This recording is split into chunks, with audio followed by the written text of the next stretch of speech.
here today for oral arguments on Montgomery County case number 29050, Esrati versus Dayton Metro Library. Mr. Esrati, you're the appellant. You have the right to reserve some time for rebuttal. Do you wish to reserve some time for rebuttal? I do, Your Honor. How much? 3 minutes, please. Thank you. 3 minutes. I'll remind you when you get to 12 minutes, and you can then decide whether you want to reserve that remainder. You may come up and proceed. You do not need your mask when you're at the podium because of social distancing. Appreciate that.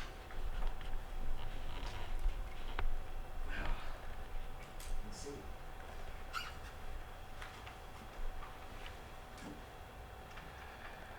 May it please the court, my name is David Esrati, and I am here to appeal the denial of my motion for contempt and sanctions without a hearing.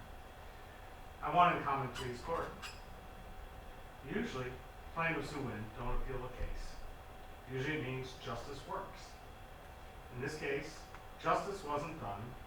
In this case, the lawyers and the judges committed a miscarriage of justice and made winning into losing. We're here to fix that today. Here's how this was supposed to work. If judges decide using facts and prosecutors knowingly don't break the law to protect the government, I request the video of my visit to the library. They spend less than 10 days, redact what they want, and turn over a disc with all the cameras with events of 19 August 2017. I then have video that proves I did nothing wrong, as they admitted in October of 2019, and we worked out a settlement. Or go to federal court and discuss my First Amendment rights to photograph in public. I had up to 2 years to prepare that federal case and file. Instead, what happened, the prosecutor, who was a public official, bound by the Ohio Sunshine Laws, that's this book here that the government gives away for free and requires all public officials to actually take a class on. But the prosecutor decides to pump the courts, claiming that the video may expose the privacy of patrons and that they can't turn it over. This is a ruse, buying them time. One, their system has redaction built in. As evidence, I submitted after the prosecutor lied in court, claiming their system didn't. And two, the video system doesn't have the video resolution to show what people are reading. And I'm not Facebook, Google, Clearview, or anybody else who has the ability to use facial recognition software and other tools to identify people or reading materials, nor do I care. My issue was their guards breaking the law. The judge brought into their redaction argument and gave them ridiculous amounts of time to turn over some of the video. Not what I requested. I requested all. Mr. Esrati, as I understand it, when you say that you won a decision July 29, 2019, and the event occurred August 19, 2017. So by the time that the decision came out for the trial court to say, give you the Correct. video, but it has to be redacted, you were already 2 years into the mission, correct? Yes. And the video they supplied was unfit for court. But that was well after 2 years. Yes. And you attempted to appeal that July 28, 2019 decision in Court of Appeals case number 28510, and we dismissed that because it was late. Yes. Okay. And back to what I was saying. I was making it clear the video, you need the time code. I'm a video professional. And I mean, all of you have seen court things in CSI and everything, and time code is essential to telling a story. But I couldn't prove that the video wasn't doctored without that time code. Yet if I didn't follow the judge's decisions or timelines, like the deadline here where I missed by a day or whatever, I was chased and rejected time after time. If what they said in court was true, they destroyed the evidence generating capability of their multi-million-dollar video system. After they still hadn't turned over all the video, which would allow me to line up every photo I took in the building with the time code on my camera, which generates an exit file with each photo. I went to court for the first time on January 30th, 2020, and requested all the video again. The government lied in court, and was given even more time to prepare the remaining video, which still was not in the proper format. At this point, after they lied in court, I started doing public records requests, first with the library for every video they turned over to outsiders, mostly public officials. Then once I had that, I started requesting those discs. COVID hit.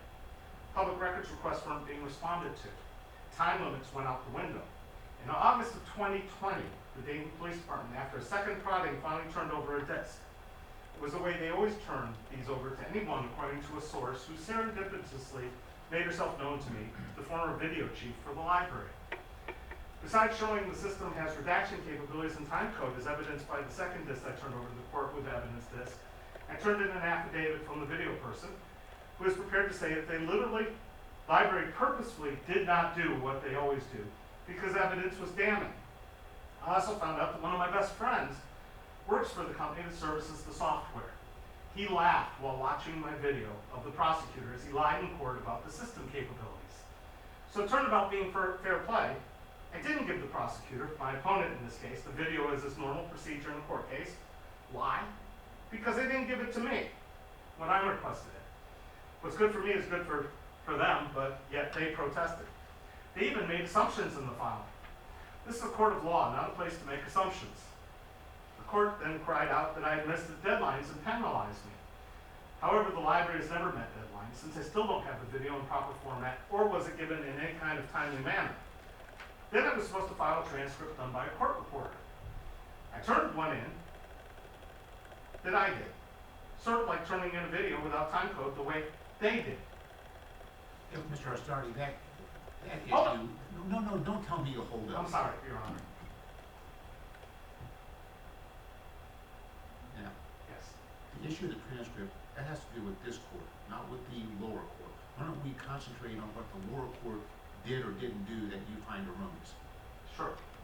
And let me ask you this question while I'm at it. I think your claim basically is this, and you correct me if I'm wrong. Sure. That you have this newly discovered evidence Yes. that the trial court should have heard, Yes. but you didn't file a 60B motion, did you? I am not a lawyer. I understand that, but you didn't file a 60B motion, did you? I believe I filed a 60B and it was rejected. All right, very well. But the other That's issue here is, essentially your claim, is it not? yes, it is. All right. And very what we well. get down to here is deadlines only seem to apply to them, not to me. And format only applies to them and not to me. When I turn something in with a format that you don't like, you throw it back at me. When they turn in a video with a format that I don't like, that doesn't comply, they get away with it and they get to lie in court. However, and as far as I know, there is no statute of limitations on lying in court. So, I turned in a proper format transcription, even though it was materially different at the key point in proceedings.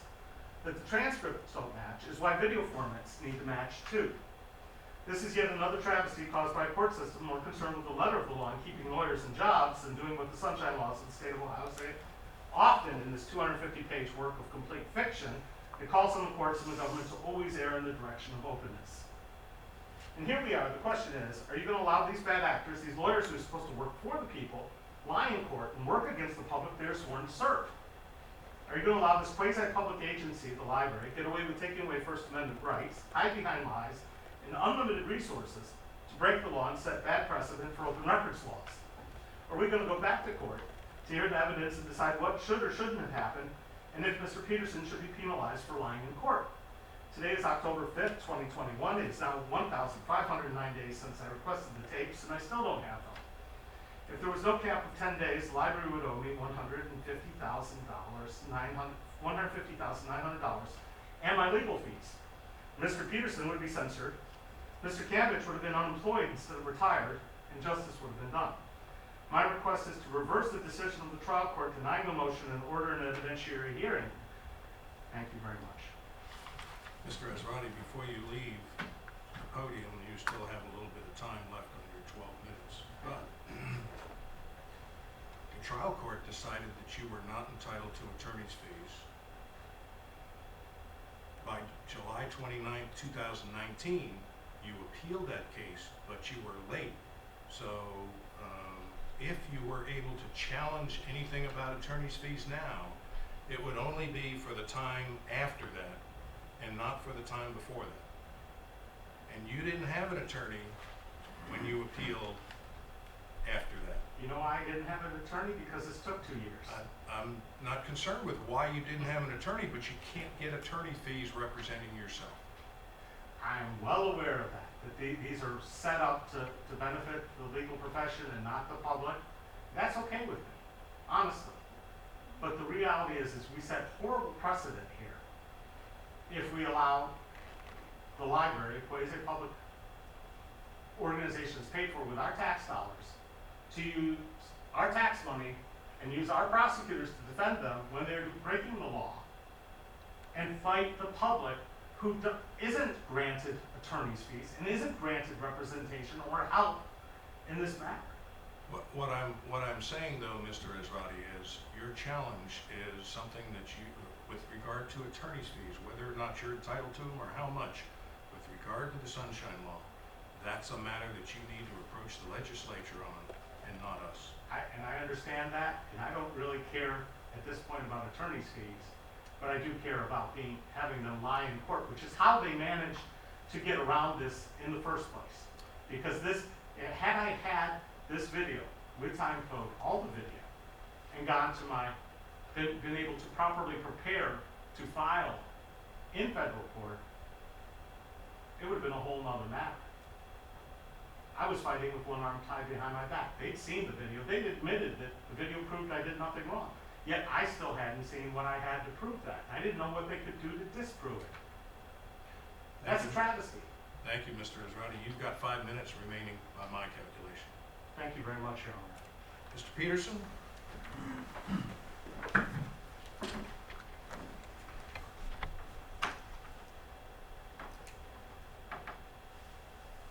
Thank you, Your Honors, and may it please the court. There are 2 issues before the court today. The first is whether the trial court correctly denied the appellant's motion for sanctions. The second is whether the trial court correctly denied the appellant's motion requesting a hearing and requesting damages. The scope of the appeal is limited to these 2 issues because the appellant has filed an appeal from the February 5th, 2021 decision by the trial court denying both of those motions. Anything else is beyond scope of the appeal, and that includes any discussion of a Rule 60B motion, which may not have been filed. The trial court correctly denied both the appellant's motions, and those should be upheld by this court today. The standard review for both issues is abuse of discretion review. And that's because with the motion for sanctions, the trial court made factual determinations on whether or not the actions by appellees were sanctionable or not. And with the motion regarding damages and a request for hearing, Ohio case law makes clear that the trial court has discretion over its docket and whether or not to put motions or new hearings in the docket. And a review of challenges to that discretion is reviewed under the abuse of discretion standard. Under Ohio law, abuse of discretion occurs when the trial court acts unreasonably, unconscionably, or arbitrarily. The abuse of discretion standard is one the appellant cannot overcome because the appellant made a demonstration that the trial court abused discretion or acted unreasonably in this matter. Regarding the motion for sanctions, the appellant is asking for sanctions against the appellees, the Dayton Metro Library, the director, and their attorney, myself. The trial court correctly denied the appellant's motion for sanctions and found 5 reasons why the denial was proper. The first is that the motion for sanctions were time barred by statute. Appellant brought his motion under Ohio Revised Code 2323.51, which prescribes a 30-day deadline after a final appealable order to bring a motion for sanctions. Appellee filed a motion for sanctions 424 days after the trial court's decision on the summary judgment, and 238 days after the trial court's sua sponte decision, which are the only 2 final appealable orders in the trial court's case. That is beyond the 30-day statute requirement and thus time barred. Second, no further time. So are you saying that because of the statute in 30 days, if you wind back all the way to July 29th, 2019, that 30 days wasn't followed? But how do you respond to Mr. Esrati's argument that the part of the problems that he is complaining about was the redaction system that was followed that occurred after the court ordered July 29th, 2019 production of the video? The court ordered the reduction of the video in its July 29th decision, that is true. Then there was a series of further conversations between the court and the parties, as well as a sua sponte hearing and decision, where the court was given to understand what exactly the video that currently existed, and what the abilities of the library were to produce that footage. The court then ordered the production of all relevant video and asked the appellees to the library to redact any patient information, including their faces, on the video. It was explained by the library that in doing so, the video would then lose its time codes. The court understood that and ordered the production of the video, both with redactions and without the time codes. Mr. Esrati seems to claim that he has newly discovered evidence, if you will, that contradicts that conclusion. How do you respond to that argument? I have not seen that evidence. Mr. Wright never produced it to me or allowed us to see it. Additionally, regardless of that, Mr. Esrati needs to address that in a Rule 60B motion before the court. Mr. Wright has not done so. Instead, he has filed these two motions here. The sua sponte decision by the court was then made in July, ordering the production of the video with redactions and without time code. That sua sponte decision was not appealed by Mr. Esrati, nor did he file a motion for sanction 30 days after that decision. So in any final appealable order that exists from the trial court, Mr. Esrati is out of time in filing this motion for sanctions. Additionally, no frivolous conduct was demonstrated. Mr. Esrati's argument for sanctions appears to be that the video should have been produced with time codes. However, this ignores the court's actual order, which ordered the appellees to produce the records without the time codes and with the redaction to it. It's pretty clear the trial court found that in following the trial court's orders, no egregious conduct was demonstrated, no frivolous conduct was demonstrated by appellees, and so a motion for sanction was unwarranted at this time. Was your client ever not in compliance with the court order? No, Your Honor. The appellant was not adversely affected by the actions of the appellees in this case. By his own admission, the appellant received the footage per the court's order and was able to settle his federal lawsuit. The trial court found that the appellant was not adversely affected by anything the appellees had done, and thus sanctions were not warranted. Fourth, Civil Rule 11 sanctions were not applicable. Appellant did raise an argument that Civil Rule 11 applied here. However, that's not incorrect, and trial court found thus. Civil Rule 11 is used to deter frivolous filings. It requires that an attorney must have read his filing, must have a good ground for filing it, and must have a doing so for some delays. None of those violations of those requirements occurred here, and the trial court found that. Finally, there were no grounds for contempt. The appellant raised an argument asking for contempt of court by the attorneys for the appellees. Again, the trial court found that appellees had complied with the court's order. That is not grounds for contempt. Appellant has made no demonstration here today or in his brief that the trial court acted unreasonably, arbitrarily, or unconscionably, making its decision denying his motion for sanctions. As such, the trial court has not abused discretion, and the decision of the trial court should be upheld and affirmed by this court. Other than frivolous conduct statute or Civil Rule 11, is there any other avenue for Mr. Esrati to claim some kind of sanction or penalty? I don't think so, Your Honor. I think those would be appropriate ways to pursue that claim. Regarding the motion requesting damages in hearing, appellant had made this motion asking the court to set a new hearing to discuss new evidentiary matters and requested damages above and beyond what's permitted by statute. The trial court denied that motion and did so correctly. Appellant asked for damages that were beyond what is permitted by statute. Ohio Revised Code 149.43, commonly known as the Ohio Public Records Act, allows three possible forms of damages following a mandamus action regarding public records. The first, statutory fees in the amount of $1,000 maximum. Appellant received $1,000 statutory fees. The second is court costs. Appellant received court costs.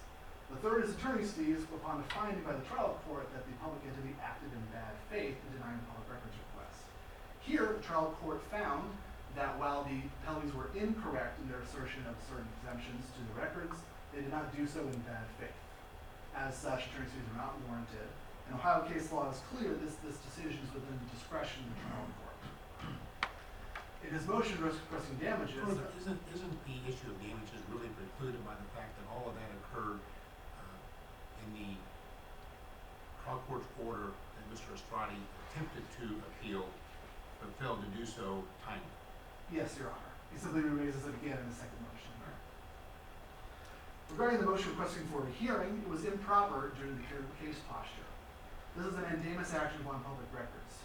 The appellant is entitled to a finding on whether or not the public office correctly or incorrectly withheld public records, a finding on whether or not any damages are warranted or allowable, and a finding whether the records will be released.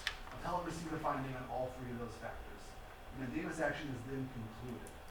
What is occurring here is that the appellant is simply unhappy with the decision. Appellant has made no demonstration of abuse of discretion by the appellees or by the trial court in this case, nor it does it demonstrate in any way the trial court acted unreasonably, arbitrarily, or unconscionably. Appellant's request for damages was improper because the appellant already received the maximum allowable damages by statute. Appellant's request for a hearing was improper because the appellant already received a full adjudication of the case, and thus the appellant was unhappy with those decisions and with those damages, and so sought to relitigate this case first through his motions, and second, through this appeal now. Trial court did not abuse discretion in denying that, and that should be upheld and affirmed. This concludes the arguments of appellees. Once your questions from this court, I've done the merits of my brief. I'd ask the trial court, to affirm and uphold. Thank you. Thank you, Your Honor. Thank you. Mr. Esrati, I have you at 5 minutes remaining. Good, I have 5 minutes because there was an awful lot to unpack there. Do I look unhappy to you? You know, it's funny. First off, he was complaining that he didn't get to see the video. I still haven't seen the video. All these days, I still have not seen the complete video. I know why. You know how I know? Because I have photographs that I took in that library with its multi-million-dollar video security system that don't appear on the video. So no, they have not complied. And they hadn't complied when I had to file in federal court. What this man relied on, he cited 17 cases. It's an awful lot of lawyering for an Ohio law that is supposed to be aired to open and aired to the benefit of the public and there to protect us. The first thing that stands in the way of all of this is you have no right to privacy in public. That's well-established First Amendment law. And their whole argument of redaction is what has caused all these delays when in fact it never should have arisen in the first place. It should have been struck the first time. The court. Let me ask you this, what you're really claiming, again, going back to my previous question, is that this newly discovered evidence leads you to the conclusion that the timestamp could have been on the video that you received.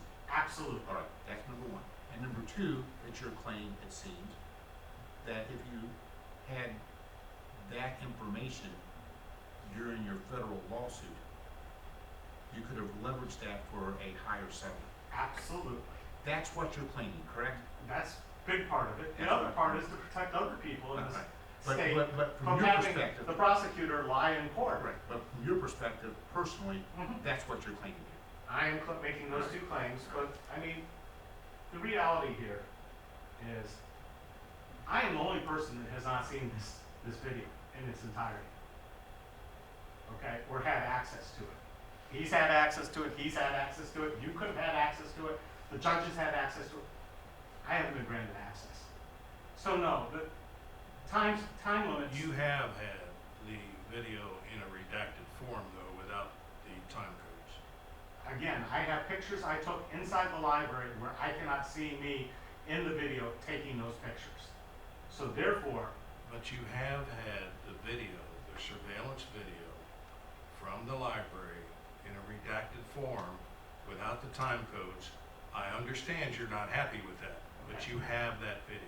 Your Honor, I have video that is jumbled, hard to match up, and a whole bunch of it, and I had to go back several times to keep saying, you haven't given it to me.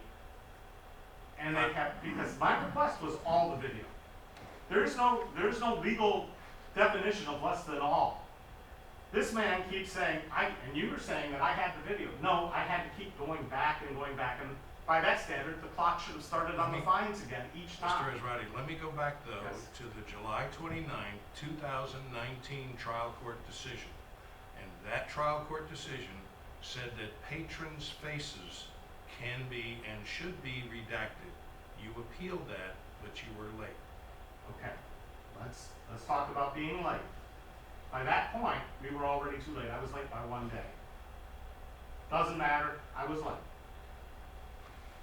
We're citing law after law after law, why technicalities get in the way, but the issue of the law is they're supposed to deliver this video in a prompt fashion, and they have the ability to do that. And I had an affidavit from somebody who had that job on the day that I did the big horrible thing, and she said they watched it over and over 50 times. And they could have delivered it the next day, like they did when the guy hit the kids in front of the library. They delivered it like that. This process of delaying this video, and that they don't redact any other videos that they deliver to any other people, or that they had a picture on the front page of the Dayton Daily News less than a week after my incident, where a guy drug overdosed inside the library, and there was no redactions on the front page of the paper. You are not entitled to protections in the library. The judge made a critical error. And saying that the affidavit I turned in was self-serving, I'm sorry. Every affidavit is self-serving. What I cannot tolerate is lies. Neither can he, because when I wrote in my brief that he wears women's underpants, he protested. Oh my God. So, Mr. Peterson, would you like to drop trowel right now and prove me wrong? Mr. Esrati, you ask another question like that, I will find you in contempt of this court. Okay. I can't lie. You have 30 seconds remaining. I ask that you summarize, please. I got a video from the Dayton Police Department. It was a disc. It had the tools for redaction, the tools for outputting timecode, and we generated a disc with redaction and timecode, and it was very simple. Had they handed over me a disc like that, I could have had all the evidence I needed, and it would have been a whole different matter in federal court. This man working with my tax dollars against me to stop me from getting video evidence proving that they broke the First Amendment it needs to go back to court. And that's all there is to it. And if I get up here and lie to you, I would expect to go to court or go to jail or be fined or penalized. I paid this man to lie in front of you. That's unacceptable. We need to have a hearing to look at the evidence of that system, and I will prove in court they had every ability to redact and generate timecode, and if they can't now, they destroyed evidence, which is yet another crime. Thank you. Thank you. We will take the matter under advisement, and we will issue a decision in writing and send it to the parties in due course. Court is in recess. Thank you. All rise.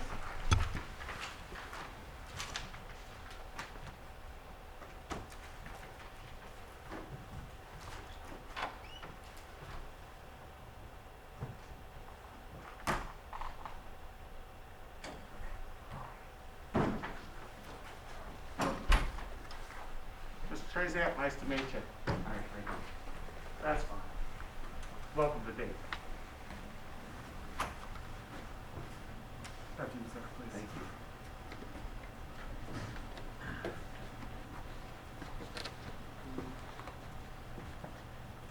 Thank you very much. All set?